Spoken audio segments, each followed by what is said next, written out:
যে জীবনে সেজদা নাই, দোস্ত আমার এই জীবন সুন্দর না।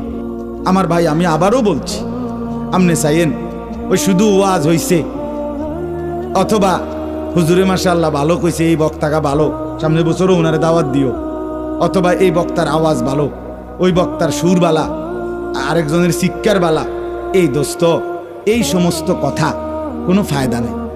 আমি তোমার কাছে কোনো ইন্টারভিউ দিতে আইছি না। কথা বলেন না কেন?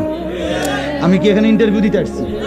তাহলে আমি বন্ধু ইন্টারভিউ দিতে আসি নাই, আমি সুর শুনাইতে আসি নাই, আমি আমার চিৎকার শুনাইতে আসি নাই, আমি তোমার কাছে ইন্টারভিউ দিতে আসি নাই।